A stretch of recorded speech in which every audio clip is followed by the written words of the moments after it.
Hello friends, welcome back to our channel. তো আমি চলে এসেছি আবারও আজকে নতুন একটি রেসিপি নিয়ে। আজকে আমি আপনাদের দেখাবো চিকেন নাগেটস বা চিকেন বিস্কিট। অনেকে এটাকে আপনারা চিকেন নাগেটস বলেই জানেন, কিন্তু আমি এর নাম দিলাম চিকেন বিস্কিট।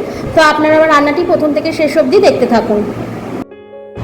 প্রথমে আমি এই পাউরুটির এই ঘাড়গুলোকে ভালো করে কেটে নেব।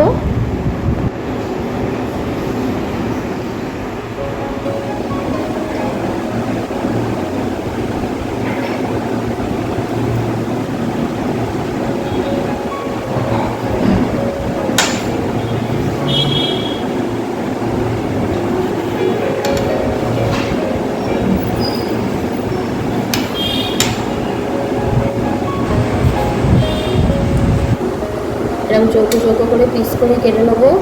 এবার মিক্সারের মধ্যে এটাকে ব্লেন্ড করে নেব।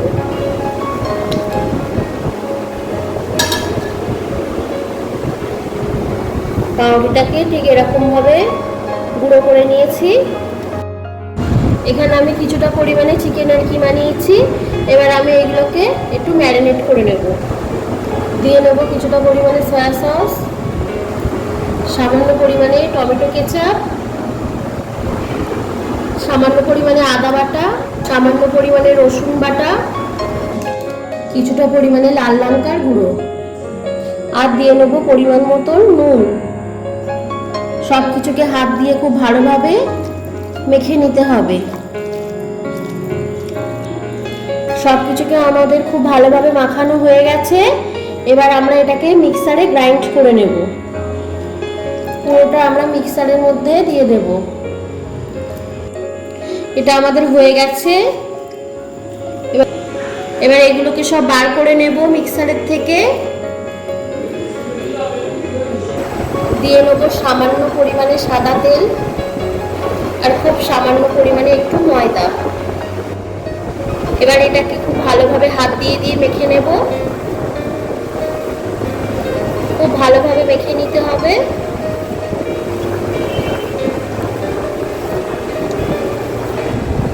দেখুন, এটা আমাদের মাখা হয়ে গেছে।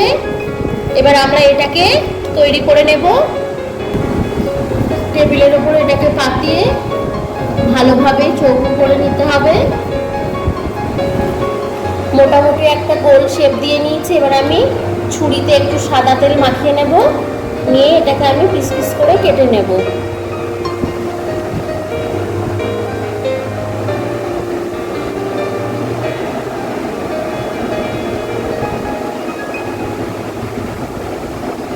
চৌকো চৌকো করে কেটে নেব।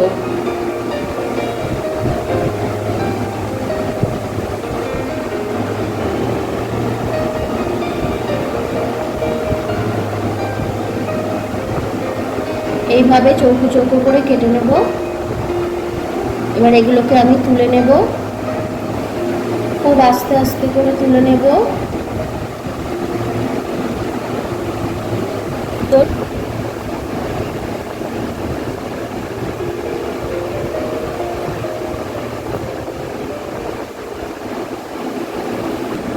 দেখুন, এগুলো আমাদের রেডি হয়ে গেছে।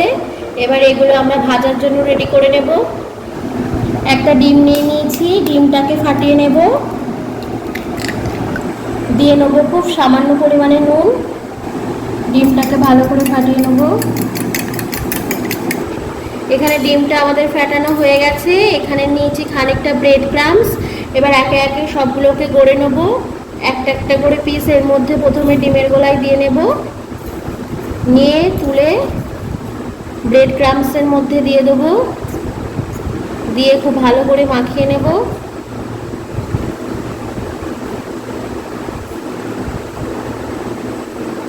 আবার একটু ডিমের গোলায় দিয়ে দেব। আমি ডবল কোট করছি, আপনারা চাইলে সিঙ্গেল কোটও করে নিতে পারেন। এই যে এইভাবে করে নেব। সব কিছু হয়ে গেল। এক এক করে করে নেব। দেখুন বন্ধুরা, এগুলো আমাদের সব তৈরি হয়ে গেছে।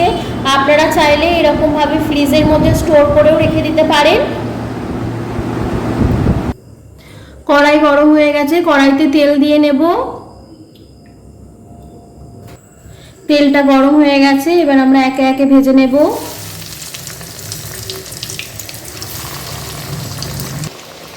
এগুলো আমাদের হয়ে গেছে, লাল লাল করে ভাজা হয়ে গেছে। এবার এগুলোকে তুলে নেব। দেখুন এরকম ভাবে ভেজে নিয়েছি, এবার তুলে নেব। হয়ে গেছে। এবার আমি একটা প্লেটের ওপরে টিস্যু দিয়ে নিয়েছি, এবার এর ওপরে সমস্তগুলো আমি তুলে নেব। দেখুন বন্ধুরা, রেডি হয়ে গেছে আমাদের চিকেন বিস্কিট। আমি এর নাম দিয়েছি চিকেন বিস্কিট, অনেকে আবার এটাকে চিকেন নাগেটসও বলে চেনে। তো আমার রান্নাটা যদি আপনাদের ভালো লেগে থাকে, লাইক করবেন, কমেন্ট করবেন, শেয়ার করবেন, পারলে একটা সাবস্ক্রাইব করে দিয়ে আমার পাশে থাকবেন।